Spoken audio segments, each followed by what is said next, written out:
এই যে নিজের শার্টটা দাও কি তুমি কি নেতা এখানে সবার? তুমি যদি নেতা হও এখানে আসো, এখানে আসো, এদিকে আসো, এই নেতা আসো, এদিকে আসো। আমাদের সমাধান দেবেন না? কিছু লেখা না আপনার সমাধানের জন্য তো সমাধান করে দিয়েছেন। দেখো ওই যে তিনজন আছে তাদের কাছে সমাধান না। আমরা 2 কোটি টাকার ব্যবস্থা হচ্ছে, সেটা দিয়ে আপাতত ঈদ করেন প্লিজ। আমার কথা শুনুন, আপনার কথা বলেন, তাহলে আমি কথা বন্ধ করি, তাহলে আমরা চলে যাই।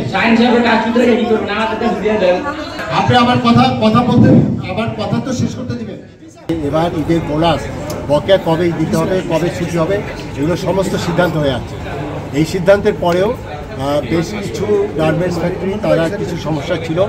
সর্বশেষ এটি 25 তারিখে এসে দাঁড়ানো 12টা ফ্যাক্টরি, যেটা আপনার তারা আসলে তাদের বেতন বোনাস এগুলো দিতে পারেনি, এবং সেটা আমরা 27 তারিখে আমাদের মাননীয় উপদেষ্টা মহোদয় সহ আমাদের মিডিয়াকে জানানো হচ্ছে যে 27 তারিখ লাস্ট ডেট ছিল, লাস্ট ওয়ার্কিং ডে। 27 তারিখে আপনার এগুলো সব কিছু সমাধান যদি মালিক না করতে পারে তাহলে মালিক পক্ষকে আমরা দেশের বাইরে যেতে দেবো না, এবং সেখানে মালিককে আমরা যেটা আছে তাদেরকে যেটা আছে আইনগত ব্যবস্থা নেব। এটাই আসলে 25 তারিখের সিদ্ধান্ত ছিল।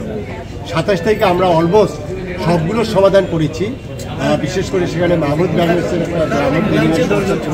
একটা রোরো ফ্যাক্টরি আছে, সেটার সমস্যার সমাধান আমরা করেছি।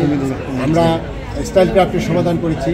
আরেকটি ফ্যাক্টরি ছিল আমাদের টিএনজেড, সেটারও আমরা কিন্তু আংশিক সমাধান করেছি। অর্থাৎ টিএনজেডের তাদের 1 কোটি 5 লক্ষ টাকা যেটি ব্যাংকে আপনার সমস্যা ছিল, সেটি আমরা সন্ধ্যার সময় 27 তারিখে সেটা পেমেন্ট দেওয়া হয়েছে।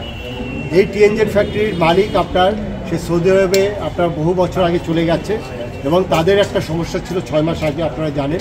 এবং সেখানে আমরা সরকারের পক্ষ থেকে তাদেরকে আমরা 16 কোটি টাকা আমরা হেল্প করেছি। এই 16 কোটি টাকা যেটা দেওয়ার পরে তাদের যেটা এগ্রিমেন্ট ছিল যে তারা এই ফ্যাক্টরি বন্ধ করবে, কী করবে, বা সেটা তাদের দায়িত্ব। এখন দেখেন ঠিক এই মুহূর্তে এসে আমরা যেটা হিসাব করলাম, তাদের এখন আবার 17 কোটি টাকা শ্রমিকদের বকেয়া হয়েছে। এভাবে তো চলতে পারে। আমরা আজকে বসে যে সিদ্ধান্তটা নিয়েছি, তারা এখানে আন্দোলন করছিল, এবং আমরা চাচ্ছিলাম যে এই বিষয়ের সমাধান। অলরেডি আপনার অফিস বন্ধ হয়ে গেছে, 29 তারিখ ব্যাংকও যেগুলো স্পেশালি খোলা ছিল সেগুলো বন্ধ হয়ে গেছে। সেখানে যে সমাধানটা এখানে আসছে, আমরা মালিকের পক্ষে ডাইরেক্টর সহ যারা আছে 3 জন ব্যক্তি আছে, তারা আমাদের কাস্টডিতে থাকবে।